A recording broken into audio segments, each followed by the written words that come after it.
What's up, everybody? It's Soren Baker here on Unique Access Entertainment. As always, please hit that subscribe button. It's right down there and it's free. That enables us to keep coming to y'all as often as possible with as many interviews as possible. So please hit that subscribe button. Now, today, we have the honor and privilege of being joined by Brother James, Public Enemy, S1W. Thank you for coming through, sir. Thank you for having me. Peace, everyone. With the many members of the S1Ws, because did you get to know them first, or were you more getting to know the members of Public Enemy first? No, it's with the S1Ws. I'll give you like a little brief history of how all that came about. Um, Back in the early 80s, uh, myself, Brother James, 14, 15 years old, um, went over to a dead-end block in Roosevelt, Jefferson Avenue, where Professor Griff and Brother Roger, who had been best friends for since early childhood. They were teaching martial arts to young kids in the area. So me at that age joined a class with them. Um, went through the training as a young teenager. Developed a strong relationship with Griff and Raj at that time. This is now, mind you, this is all before Public Enemy, before S1Ws or anything. This is just uh, guys growing up in Roosevelt, Long Island, town 1.4 square miles, place I like to refer to as the place where stars are born. Because not only did Public Enemy come out of Roosevelt, Eddie Murphy, Charlie, of course, Eddie Murphy, Charlie Murphy, Vernon Lynch, which is the younger brother of Eddie and him, Aaron and Damon Hall from Guy, Tiny Nate Archibald. Of course, you can't forget Dr. J. Julius Irvin, all from Roosevelt. Steve White, who is a comedian who also was in a few of Eddie Murphy's movies and also did some television and movie stuff. He was in Do the Right Thing, the Spike Lee movie Do the Right Thing. Um, uh, uh, Shock Jock Howard Stern, also from Roosevelt, Long Island, and then just a host of educators and other professionals that came from that one little 1.4 square mile block town. So again, getting back to the story, um, as growing up as a young guy, because Griff and everybody, I'm the youngest out of the group, so everybody else is a few years older than I am. Other than Terminator, Terminator is just a year older than I am. But the Chuck, Flav, Raj, Griff, everybody else 5, 6 years older than I am. We had to doing a martial arts training, um, 85, 86, when Chuck, Hank, Terminator. I know Terminator talked about Spectrum City when he did an interview with you. When they were doing the parties around the in road, just towns surrounding the Roosevelt area. Spectrum City was promoting dances and parties and bringing in rappers. Brought in D.O.C, Love, Stetson Sonic, and a few other folks that came in and performed in the area. What they did when they started doing these parties, this is the mid '80s. So a lot of things were going on inside of urban neighborhoods during that time, where it was, sometimes people get together, you put a bunch of folks into a crowded dark room for a period of time, a fight or something may break out. Not saying it always did, but that was a potential. One of the things that Hank and Chuck wanted to make sure when they did their parties, that they were safe for everybody that came. So um, Chuck, also Hank lived down the block from Griff growing up. So they're both around the same age. Griff was also at one point a DJ inside of Spectrum. Um, Griff Raj, known in the area for their ability to do martial arts or whatever. So when they wanted to do the parties, while they were doing those parties, they wanted to have security for the parties.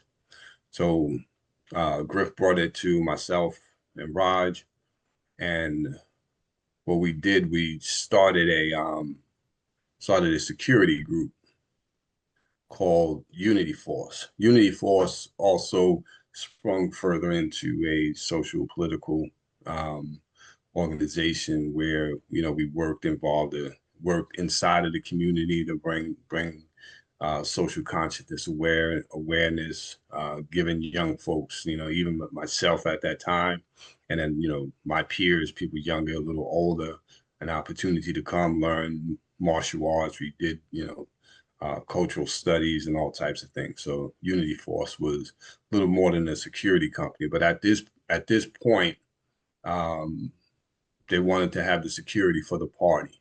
Brought it to Griff. Griff brought it to us, and what we did is we got some local individuals from our town, some martial artists, some not, some of the folks that we had there had they kind of had street reputations because we had to have that balance out. We had to have the system balanced out because we never knew what we were going to be faced with at at any time at these parties. Um, but we secured the parties, searched everybody that came in. Um, very few incidents that went on inside the party. I mean, we've never worked a party where there was a disturbance that caused the party to be shut down or individuals to have to leave or not be able to enjoy themselves. If there's something went down, we kind of addressed it right away. Got that individual or individuals up out of the party, out of the And are way as these quickly as huh? are these parties 50 people, 100 people, 500 people? Like how big are they? They were nice size parties. They was they was in the there was hundreds of people Huh. inside those parties. They were nice, they were um uh probably the average smallest crowd, maybe about 250 people. So I mean they were nice crowds. The place was always packed. Um, they did like ballrooms and like gymnasiums and stuff like that. So folks came in to large community centers. You know, so folks came in to party. We searched everybody that came in, males and women. I mean, it wasn't just guys. We had females, who were just as security minded and ready to handle the business as well as the men were.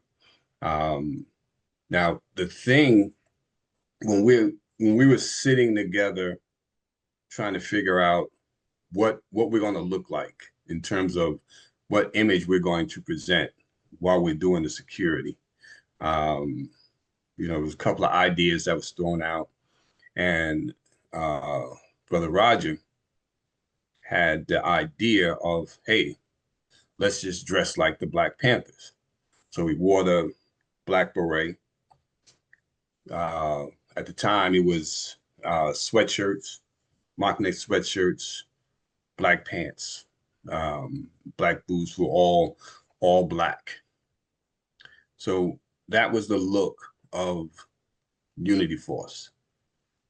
Chuck gets signed to um, Def Jam as a recording artist. They wanted, just Chuck as a solo artist himself, MC Chucky D. Excuse me, but Chuck didn't want to go that route. At first Chuck didn't even want to. He didn't want to record at all. Chuck wanted to be a radio host, a sports announcer. But he has that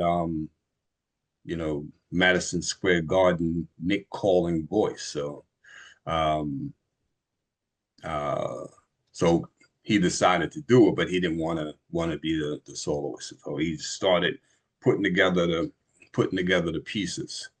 Got Flavor, whom they had worked together with Spectrum City, as well as Flavor had a radio show at WBAU. Chuck had a radio show at WBAU.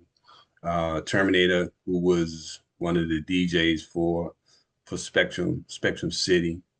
So you had the I don't want to call Flavor a sidekick. We call him the balance. You had Chuck, you had the Flavor, the balance. You had Terminator, the DJ, and to package this up with an image to go out to the world, so it wouldn't just look like the average two rappers and a DJ. Chuck adopted the image of Unity Force to the to Public Enemy, and that kind of brought everything together. But to circle back onto your question, was my relationship more with the S1Ws first, or did I know them through Public Enemy? The S1Ws, Roosevelt again is 1.4 square miles, so everybody pretty much knows everybody. So Right. the S1Ws, all of us at one point, it started off us training together as martial artists, between Rich and Raj being our instructors. And so even before Public Enemy is even signed as a group, met Chuck, interacting with Chuck, and as she was doing radio, or as Spectrum City moving around inside the town and other towns, because I was a young guy, but I was whenever if somebody said that there was going to be a DJ, there's going to be some music, there was going to be a party, I was there.